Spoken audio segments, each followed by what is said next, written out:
Hello everyone, welcome to the easy method. তো WP and KP জিকেপিআইকিউ season 1-এর আজকে 8 নম্বর class. তো চলো শুরু করা যাক।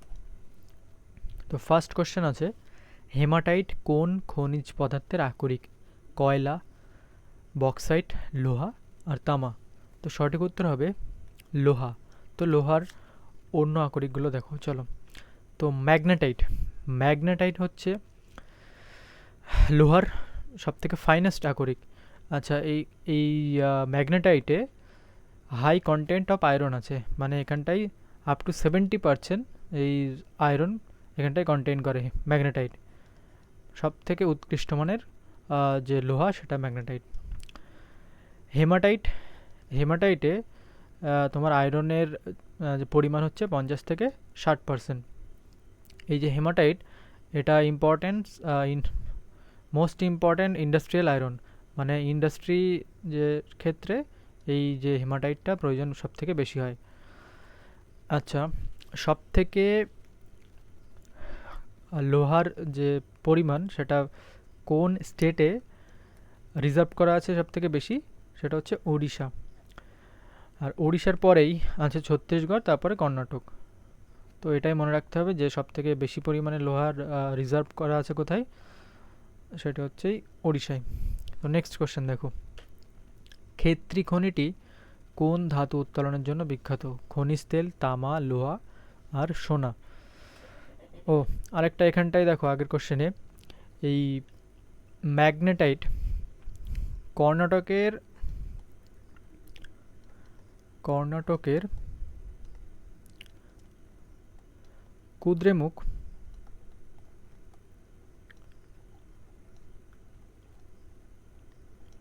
বৃহত্তম ম্যাগনেটাইট খনি।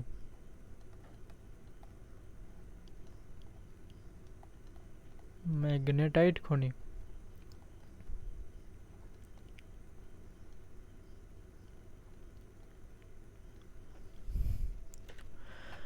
তো ক্ষেত্রী খনিটি কোন ধাতু উত্তোলনের জন্য বিখ্যাত? তো সঠিক উত্তর হবে তামা। আচ্ছা, তামা তো মানুষের আবিষ্কৃত প্রথম ধাতু, তাহলে প্রথম মানুষ আবিষ্কৃত প্রথম ধাতু কোনটি? তামা। মানুষের আবিষ্কৃত প্রথম ধাতু হচ্ছে তামা। তামার আকরিকগুলো কি?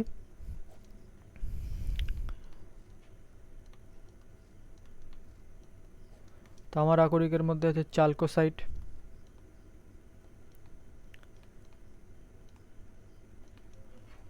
যেটার মধ্যে তামার পরিমাণ 79.8%। কোভেলাইট,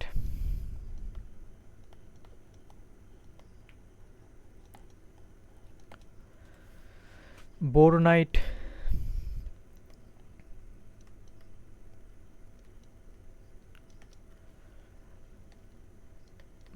ম্যালাকটাইট,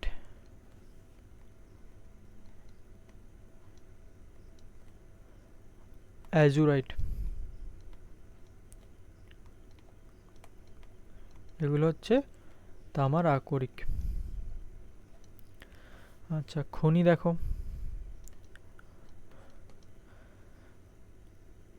তো বালাঘাট,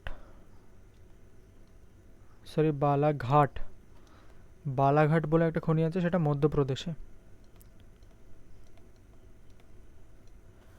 আর ক্ষেত্রী রাজস্থানের ঝুনঝুন জেলাতে।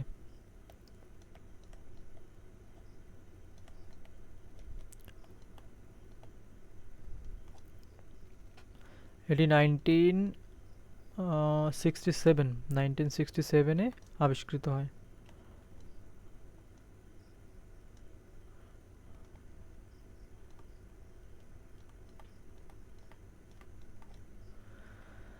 আচ্ছা, তামার কিছু সংকর ধাতু দেখো, তামার সংকর ধাতু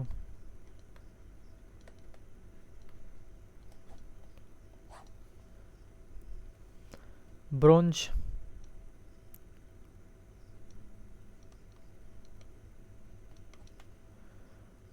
কাঁসা, পিতল, জার্মান সিলভার।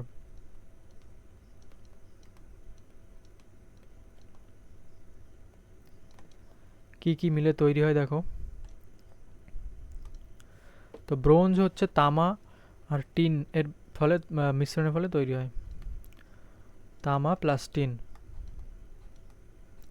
কাঁসা তামা প্লাস টিন প্লাস দস্তা, আর পিতল তামা প্লাস দস্তা, তামার দস্তা মিলে তৈরি হয় পিতল। আর জার্মান সিলভারে থাকে তামা, দস্তা আর নিকেল।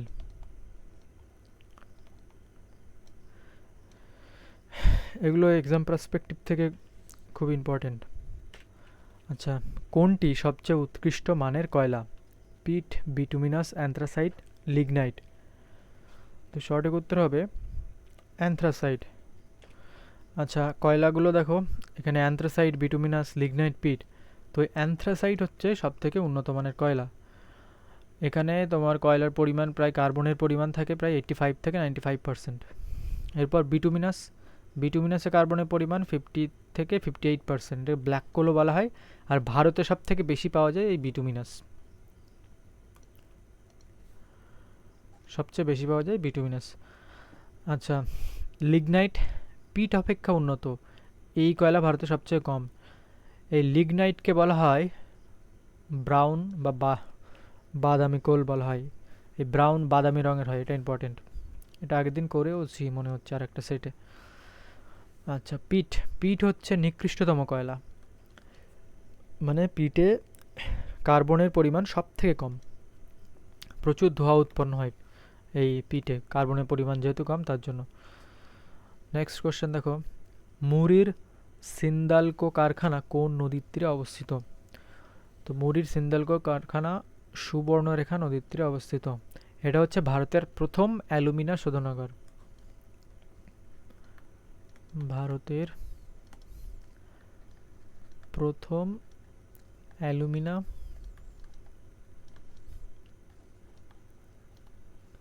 শোধনাগার।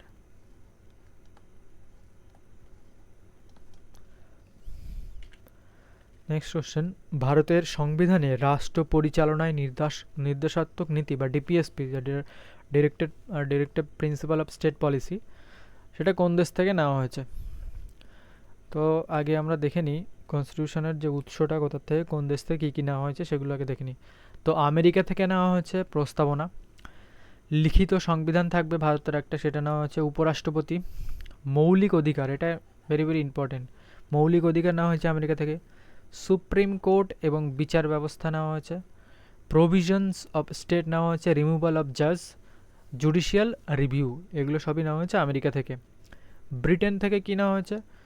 ব্রিটেন থেকে নেওয়া হয়েছে মন্ত্রী পরিষদ বা সংসদীয় যে শাসন ব্যবস্থা, সেটা প্রধানমন্ত্রী, দ্বিকক্ষ বিশিষ্ট যে সংসদ, নিম্নকক্ষের অধিকার শক্তিশালী, যেমন লোকসভার অধিকার শক্তিশালী, মানে লোকসভা শক্তিশালী, রাজ্যসভা আমাদের উচ্চকক্ষের সেটা একটু কম শক্তিশালী।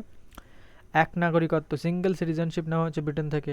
রাষ্ট্রপতি, স্পিকার, স্বাধীন নির্বাচন কমিশন, জনস্বার্থ মামলা, আইনি শাসন, রুল অফ ল, এগুলো সবই নেওয়া হয়েছে ব্রিটেন থেকে বা ইংল্যান্ড থেকে। সোভিয়েত রাশিয়া বা রাশিয়া থেকে কী নেওয়া হয়েছে? মৌলিক কর্তব্য, এটাও ইম্পর্টেন্ট।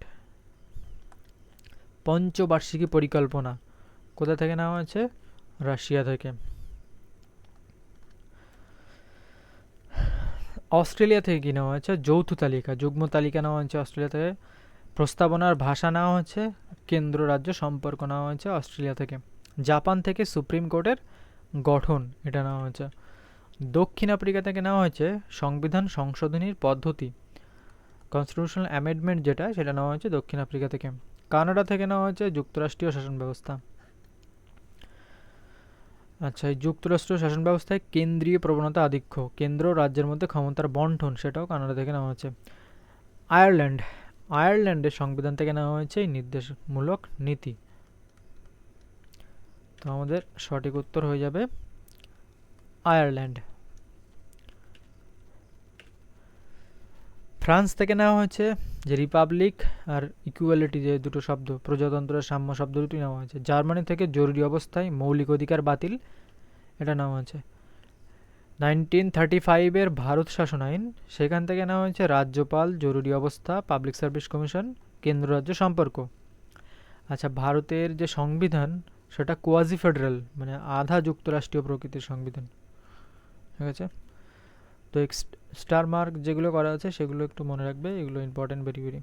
এখান থেকে প্রায় পরীক্ষায় আসে কোশ্চেন। নেক্সট হচ্ছে ভারতীয় সংবিধানের কত নম্বর তপশিলে বা শিডিউলে পঞ্চায়েত ব্যবস্থার কথা বলা হয়েছে। চলো শিডিউলগুলো একবার দেখে নিই। শিডিউল বা স্কিডিউল, তোমরা কি উচ্চারণ করো আমি জানি না।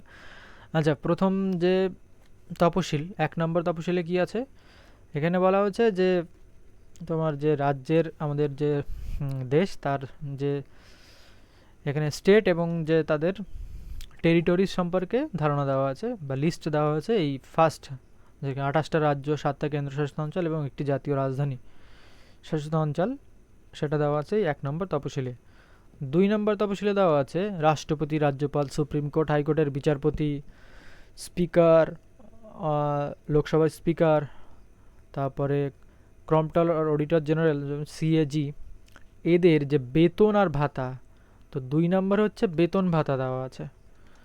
3 নম্বর দেওয়া আছে ওথ অ্যান্ড অ্যাফার্মেশন, রাষ্ট্রপতি, রাজ্যপাল প্রমুখদের যে শপথ গ্রহণ, সেই শপথ গ্রহণটা দেওয়া আছে 3 নম্বরে। 4 নম্বর তপশিলে দেওয়া আছে রাজ্যসভার আসন বন্টন, রাজ্যসভার আসন বন্টন। 5 নম্বরে দেওয়া আছে তপশিলি জাতি ও উপজাতিদের প্রশাসন ও নিয়ন্ত্রণ, মানে এসসি/এসটিদের তোমার কন্ট্রোল অ্যান্ড অ্যাডমিনিস্ট্রেশন। 6 নম্বর তপশিলে আসাম, মেঘালয়, মিজোরাম ও ত্রিপুরার শাসনতান্ত্রিক সুবিধা। আচ্ছা, 7 নম্বর তপশিলে কি আছে, 7 নম্বর তপশিলে আছে কেন্দ্র রাজ্যের মধ্যে ক্ষমতার বন্টন। আচ্ছা, কেন্দ্রীয় তালিকায়, এখানে 98 হবে না, এখন 100টি বিষয়, আগে ছিল 97টা বিষয়।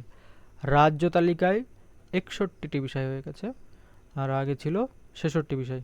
যুগ্ম তালিকায় 52টি বিষয়, আগে ছিল 47টি। এখান থেকে কোশ্চেন জিজ্ঞেস করে অনেক সময়, এটাও দেখবে একটু ভালো করে। 8 নম্বর তপশিলে আছে ভাষা, যে 22টা ভাষা আমাদের বর্তমানে, সেটা আছে 8 নম্বর তপশিলে। আচ্ছা, এই 21তম সংশোধনীর মাধ্যমে 1967 সালে সিন্ধি ভাষাকে অ্যাড করা হয় 15তম ভাষা হিসাবে। 71তম সংবিধান সংশোধনীর মাধ্যমে 1992 সালে মণিপুরি, কোঙ্কণি আর নেপালি ভাষাকে অ্যাড করা হয় এই 8ম তপশিলে। 92তম সংশোধনীর মাধ্যমে সাঁওতালি, মৈথিলি, বোডো, ডোগরি ভাষাকে অ্যাড করা হয় 2003 সালে। আচ্ছা, 9 নম্বর তপশিলে কি আছে, 9 নম্বর তপশিলে আছে ভূমি ও ভূমি রাজস্ব সম্পর্কিত বিষয়। আচ্ছা, 10 নম্বর তপশিলে আছে অ্যান্টি ডেফেকশন ল, যেটা দল ত্যাগ বিরোধী আইন। 11 নম্বরে আছে পঞ্চায়েতি ব্যবস্থা, যেটা 73তম সংবিধান সংশোধনের মাধ্যমে এটা সংযোজন করা হয় এই 11তম তপশিলে। আচ্ছা, এই যে পঞ্চায়েতি ব্যবস্থা, এখানে 29টা বিষয় সম্পর্কে বলা হয়েছে। আর 12তম তপশিলে আছে তোমার পৌরসভা, আর এটা 74তম সংবিধান সংশোধনী 1992 সালে এই যে পৌরসভাটা এই 12 নম্বর তপশিলে অ্যাড করা হয়। আর এই পৌরসভায় 18টি বিষয় সম্পর্কে বলা আছে। তা আমাদের কোশ্চেন ছিল পঞ্চায়েত ব্যবস্থার কথা বলা হয়েছে কততম তপশিলে, তো সঠিক উত্তর হবে 11 তপশিল। নেক্সট কোশ্চেন, লেন্সের ক্ষমতার একক কি? লেন্সের ক্ষমতার একক হচ্ছে ডায়াপ্টার।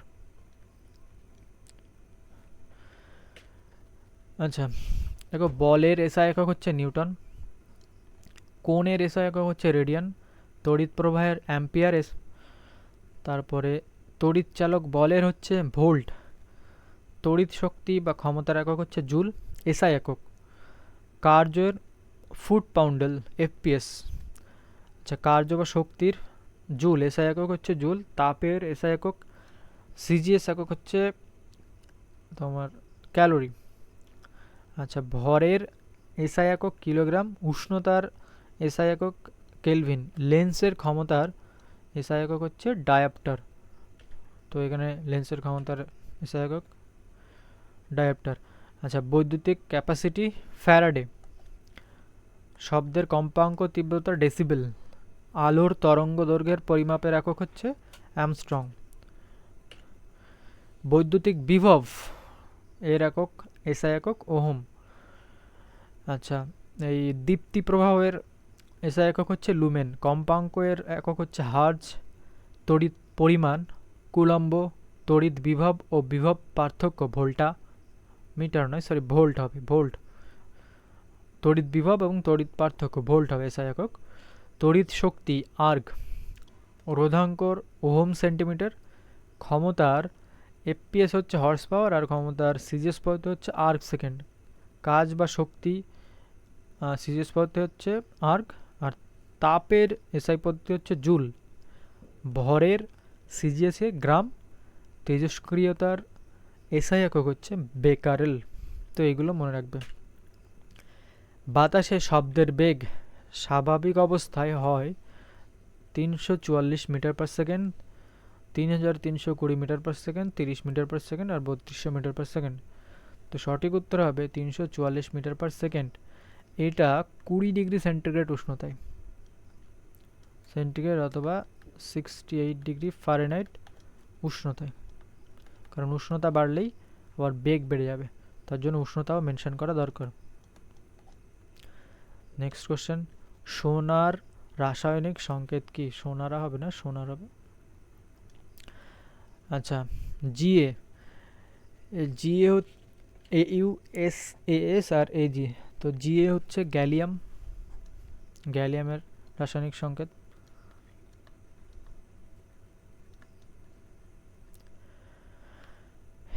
এএস আর্সেনিকের, আর এজি হচ্ছে সিলভার।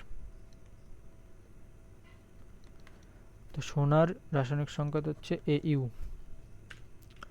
মধুমেহ রোগে আক্রান্ত ব্যক্তির নিচের কোনটির প্রয়োজন? Penicillin, streptomycin, insulin, steroid. তো অবশ্যই ইনসুলিন হবে। নেক্সট কোশ্চেন, দ্বিতীয় গোলটেবিল বৈঠক কত সালে অনুষ্ঠিত হয়? আচ্ছা, প্রথম গোলটেবিল বৈঠক, ফার্স্ট রাউন্ড টেবিল কনফারেন্স, সেটা হয়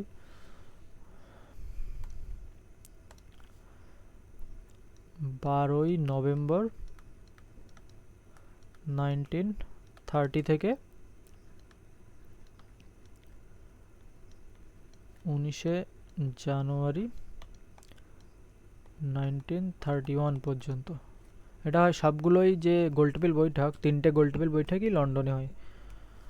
আচ্ছা, সেকেন্ড গোলটেবিল বৈঠক, রাউন্ড টেবিল কনফারেন্স, হয় হচ্ছে 7th সেপ্টেম্বর 1931 থেকে 1st December 1931।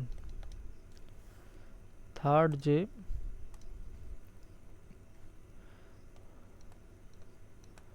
Round table conference হয় হচ্ছে 17 নভেম্বর 1932 থেকে 24 ডিসেম্বর 1932 লন্ডনে। আচ্ছা, শুধুমাত্র দ্বিতীয় গোলটেবিল বৈঠকেই গান্ধীজি উপস্থিত ছিলেন। তাহলে এই দ্বিতীয় গোলটেবিল বৈঠকেই গান্ধীজি কংগ্রেসের উপস্থিত ছিলেন।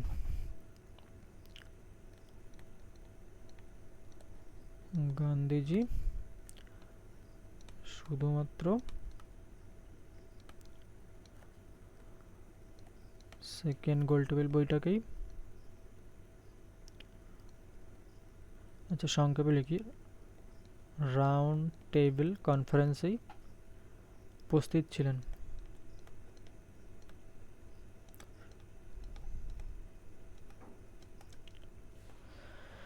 আচ্ছা, আর এই যে তোমার তিনটে যে গোলটেবিল বৈঠক অনুষ্ঠিত হয়, এই তিনটে বৈঠকই লন্ডনে হয়। তিনটি গোলটেবিল বৈঠক লন্ডনে হয়।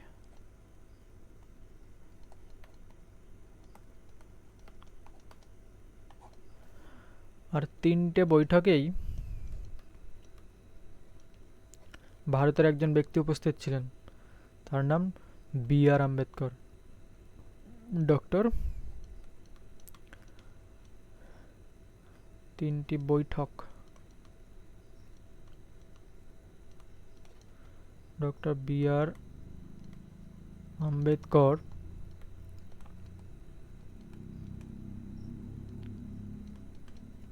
উপস্থিত ছিলেন।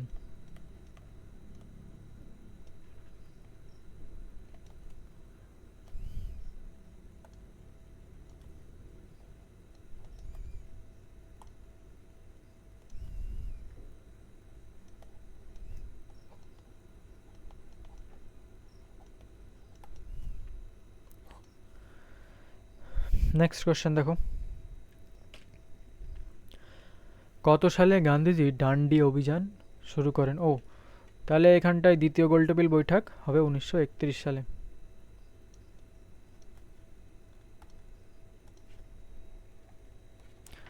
1931-এ। নেক্সট কোশ্চেন, কত সালে গান্ধীজি ডান্ডি অভিযান শুরু করেন? তো ডান্ডি অভিযান শুরু করেন 1930 সালে।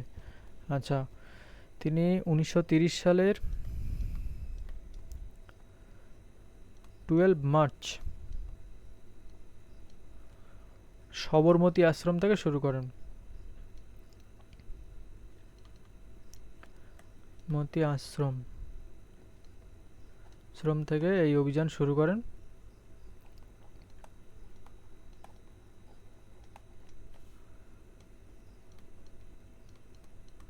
করেন। আর 1930-এর 6 এপ্রিল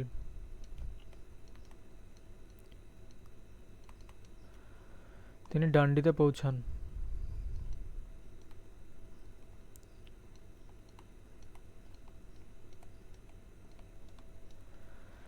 টোটাল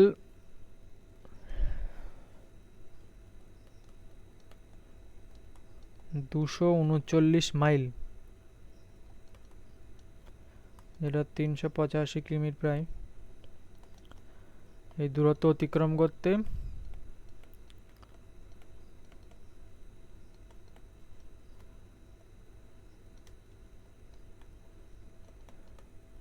24 দিন সময় লাগে।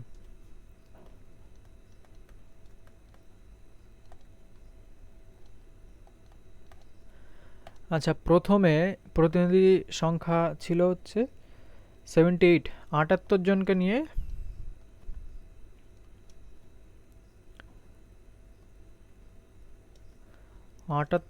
নিয়ে এই অভিযান শুরু হয়।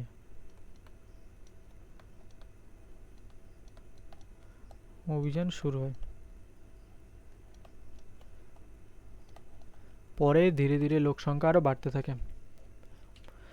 নেক্সট, মহাবলীপুরমের সপ্তরথ মন্দির কোন রাজবংশের সৃষ্টি? তো রাষ্ট্রকূট, চালুক্য, চোল, পল্লব। তো সঠিক উত্তর হবে পল্লব রাজবংশের সৃষ্টি। আচ্ছা, আরও কিছু মন্দির সম্পর্কে আমরা দেখিনি।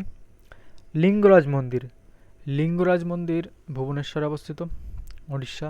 নির্মাণ করেন সোমবংশ, যেটা আচ্ছা এইটা হচ্ছে নাগারা স্টাইলের, মানে যে মন্দিরটা নাগারা স্টাইলে তৈরি করা হয়েছিল। কোণারকের সূর্য মন্দির, এটাও নাগারা স্টাইলে, ওড়িশা কোণারক। এটা পূর্ব গঙ্গা রাজবংশ তৈরি করেছিল। প্রথম নরসিংহদেব এই যে মন্দিরটা তৈরি করেন।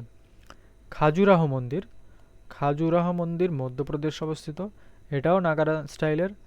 চান্দেল ডাইনাস্টি এই মন্দিরটা নির্মাণ করেন। যশোবর্মন রাজা ছিলেন যশোবর্মন। কৈলাস মন্দির, এলোরার কৈলাস মন্দির, এটা হচ্ছে দ্রাবিড়া স্টাইলে তৈরি, এটা মহারাষ্ট্রে অবস্থিত।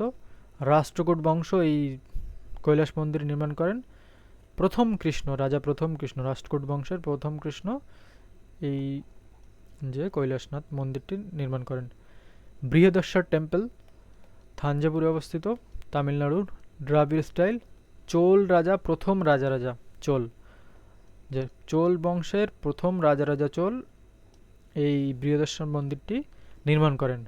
মীনাক্ষী মন্দির দ্রাবিড় স্টাইলে, মাদুরাই, তামিলনাড়ুতে। তিরুমাল নায়ক এই যে নায়ক বংশের রাজা, তিনি এই মীনাক্ষী মন্দির তৈরি করেন। জগন্নাথ মন্দির পুরী, পূর্ব গঙ্গা বংশ অনন্ত বর্মন ইনি এই যে জগন্নাথ মন্দির পুরীর সেটা নির্মাণ করেন।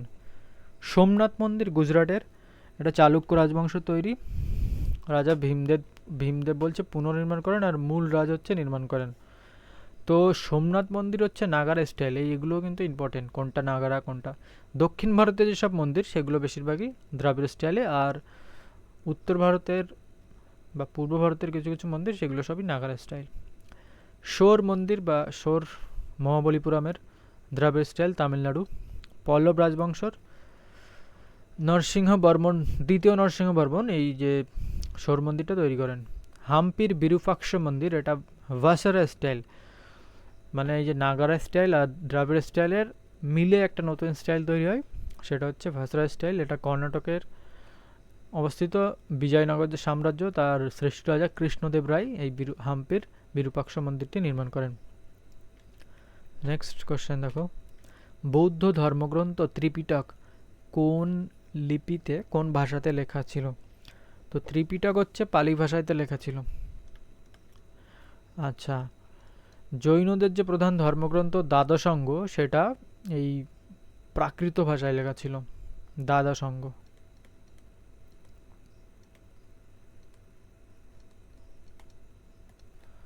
জৈন ধর্মগ্রন্থ।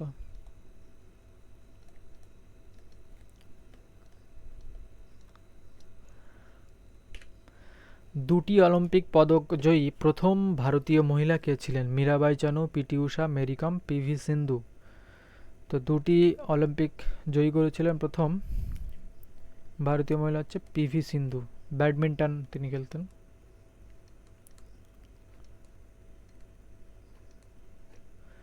Next question, silent valley national park কোন রাজ্যে অবস্থিত? কেরালা, কর্ণাটক, অন্ধ্রপ্রদেশ, তামিলনাড়ু। তো চলো আগে দেখে নিই কেরালায় কি কি ন্যাশনাল পার্ক আছে। তো কেরালায় আছে silent valley national park, Eravikulam national park, Anamudi Shola national park, Mathikettan Shola national park, Pampadum national park, Periyar national park, Neyyar wild life sanctuary. আচ্ছা, ভেমনাদ কয়াল যেটা ওয়েটল্যান্ড বা যেটা জলভূমি, সেটাও এই কেরালায় অবস্থিত।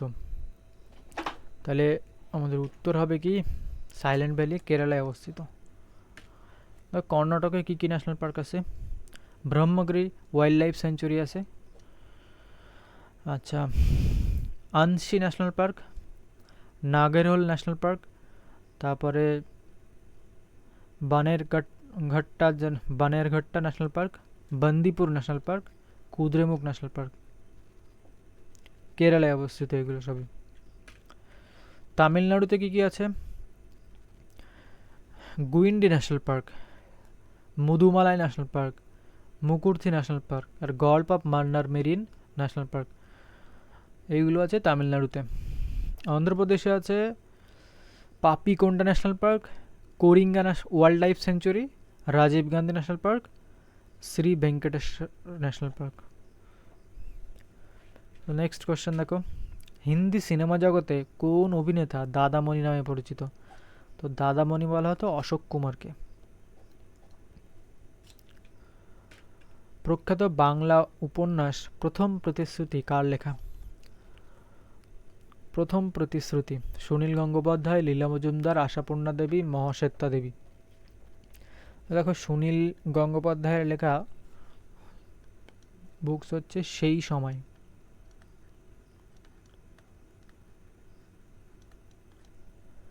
মহাশ্বেতা দেবীর লেখা বুকস হচ্ছে অরণ্যের অধিকার।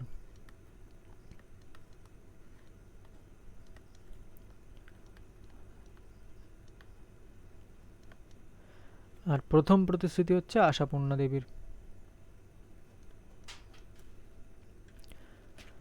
কে প্রথম ভারতের জাতীয় আয় নির্ধারণ করেন? সর্দার বল্লভভাই প্যাটেল, দাদাভাই নৌরোজি, প্রশান্ত Mahalanobis, Amartya Sen.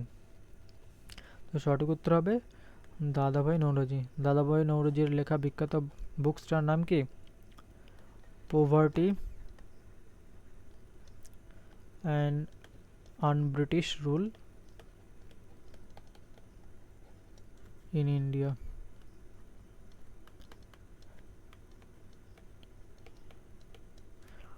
Grand old man বলা হয় দাদাভাই নৌরোজিকে। নিচের কোনটি আরবিআই এর অধীনে নয়? তো সঠিক উত্তর হবে গ্রাহকের কাছ থেকে আমানত গ্রহণ। তো আরবিআই তো সরাসরি কোনো গ্রাহকের কাছ থেকে বা কাস্টমারের কাছ থেকে আমানত গ্রহণ করে না। তো এটাই আজকের লাস্ট কোশ্চেন। তো সবাই চ্যানেলটিকে সাবস্ক্রাইব করে দিও এবং ভিডিওটাকে লাইক করে দিও, শেয়ার করে দিও। আর হ্যাঁ, ভালো লাগলে একটা কমেন্ট করে জানিও যে কেমন হচ্ছে, পরবর্তীতে তুমি কেমন ধরনের ক্লাস চাও। এই সিরিজের পাশাপাশি তোমার যে টপিকে প্রবলেম আছে সেই টপিকে যদি ভিডিও চাও তাহলে নিচে কমেন্টে জানিও। Thank you.